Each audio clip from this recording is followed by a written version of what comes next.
Welcome back, students, with our new topic, right? The name of this topic is impulse, right? जैसा कि आप जानते हो कि हमारा जो अभी जो चैप्टर चल रहा है वो क्लास 10th का, ठीक है, बायो में कंट्रोल एंड कोऑर्डिनेशन चल रहा है बेटा। हम लोगों ने अपनी पिछली वीडियोस में न्यूरॉन्स, ठीक है, न्यूरॉन्स या नर्व सेल्स क्या होते हैं, उसके बाद हम लोगों ने टाइप्स ऑफ न्यूरॉन्स या नर्व सेल्स के बारे में पढ़ा। तो उन्हीं उसी के दौरान क्या हुआ कि एक वर्ड आया इम्पल्स। तो मैं इसे एक सेपरेट वीडियो में, जो कि ये जो अपलोड कर रहा हूं, ठीक है, इसमें मैं आपको इम्पल्स के बारे में बता रहा हूं। अच्छा, एक चीज के लिए कंफ्यूज ना होना, फिजिक्स में भी आपको इम्पल्स पढ़ना पड़ता है, हालांकि बायो में इसको व्हाट इज नर्व इम्पल्स कहना ज्यादा बेहतर होगा। तो सबसे पहले हम चलते हैं इसके डेफिनेशन पर बेटा, ठीक है, कि डेफिनेशन क्या है। Impulse is a self propagated, ये वाला लाइन तो जरूर याद रखना, ठीक है। Self propagated electrical current that travels from one end to another of a neuron for the passage of a message. तो ये एक तरह का क्या है, यहां एक पॉइंट है कि सेल्फ प्रोपेगेटेड इलेक्ट्रिकल करंट है, और बेटा जो दूसरा पॉइंट है वो ये हो गया कि for the passage of a message, यानी कि जो न्यूरॉन के, ये मान के चलो बेटा, ये न्यूरॉन जो है या नर्व सेल जो है, इसके इस सिरे से इस एक्सॉन टर्मिनल के सिरे तक जो सेंसेशन है वो किस फॉर्म में चलता है बेटा, इंपल्स के फॉर्म में चलेगा। इस प्रोपेगेटेड इलेक्ट्रिकल करंट है जो कि ट्रेवल करेगा from one end to another of a neuron, और किस लिए करता है बेटा, for the passage of a message. वो किस तरह का स्टिमुलस है, किस तरह का सेंसेशन है, उसको न्यूरॉन के एक सिरे से दूसरे सिरे तक ले जाने का काम करता है इंपल्स, ठीक है, इसी फॉर्म में वो चलेगा। तो हम यहां पर थोड़ा सा समझने का प्रयास करेंगे। ये जो आप अभी देख रहे हो, ठीक है, आप देखो आपके सामने स्क्रीन पर ये वीडियो जो है प्ले हो रहा है, ठीक है, इसको देखो। ये जो आप देख रहे हो ये क्या है, इंपल्स है, ठीक है। अब देखो हम न्यूरॉन की तरफ बढ़ रहे हैं, ये देख रहे हो न्यूरॉन से ये चला इंपल्स, है ना, देख रहे हो आप, ये क्या है, इंपल्स है बेटा, ये क्या है, इंपल्स है।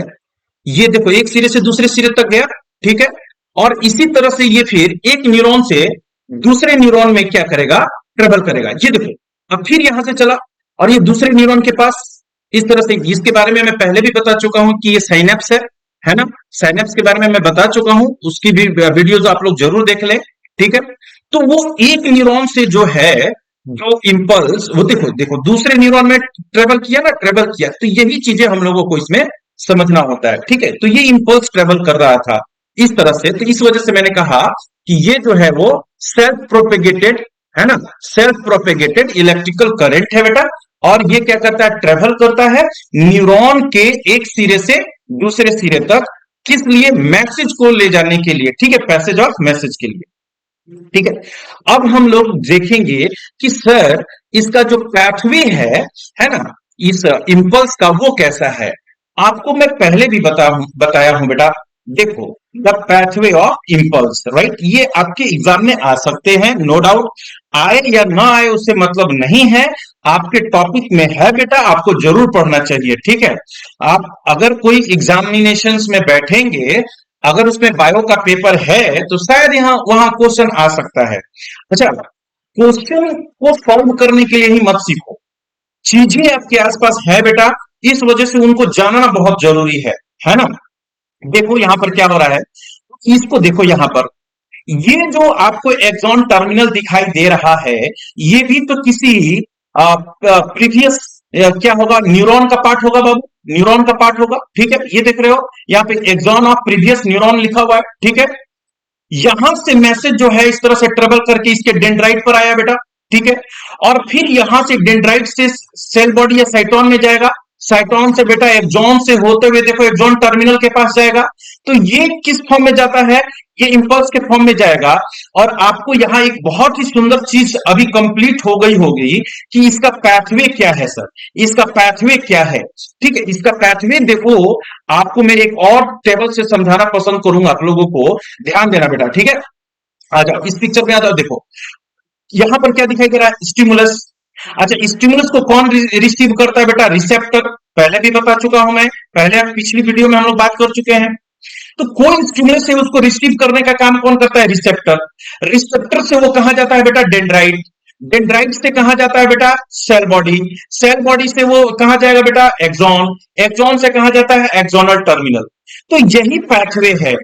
हो सकता है कि आपकी जो एग्जामिनेशन है उसमें इसमें से कोई भी गैप कर दे और आपको सीक्वेंस ना पता है, तो आप कैसे बनाएंगे? तो सीधा सीधा चीज याद रखते हैं कि सर, जो न्यूरॉन या नर्व सेल है, ठीक है, ये डेंड्राइट्स हैं और इनका काम पहले भी बता चुका हूं कि सेंसेशन को बेटा पिकअप करता है, ट्रांसमिट करता है। उसके बाद इसके सेल बॉडी या साइटोन में आएगा बेटा, उसके बाद एक्सॉन में जाएगा बेटा, और एक्सॉन के बाद जो है एक्सोनल टर्मिनल के पास जाता है। दैट्स ऑल, ठीक है। यही चीज है। तो इस जो वीडियो है, इस छोटी सी वीडियो में हमने क्या सीखा? एक तो सीखा कि भाई साहब, इंपल्स होता क्या है, ठीक है, इंपल्स होता क्या है। और दूसरा सीखा इसमें कि इंपल्स का सर जी, गुरुजी, पैथवे क्या होता है, पैथवे क्या होता है। तो ये दो चीजों को जरूर याद रखना, ठीक है। अब आप सोचोगे कि सर, इंपल्स के बारे में ऐसा ही है, इतना ही है। नहीं रे बाबू, नहीं। अरे बच्चा, जो तुम क्लास 10th में पढ़ रहे हो ना, उसमें इतना दिया हुआ है सिर्फ। अभी आप 11th 12th में जाओगे तो इसके कंडक्शन के बारे में पढ़ना पड़ेगा, ठीक है।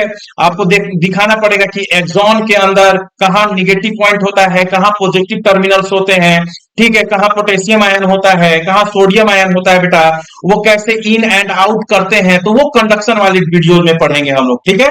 तो अभी तक के लिए इतना ही, फिर मिलेंगे हम लोग नई वीडियो के साथ। अब बेटा रिवाइज करते रहिए, पढ़ते रहिए। बेस्ट ऑफ लक, मिलते हैं अगली वीडियोस में।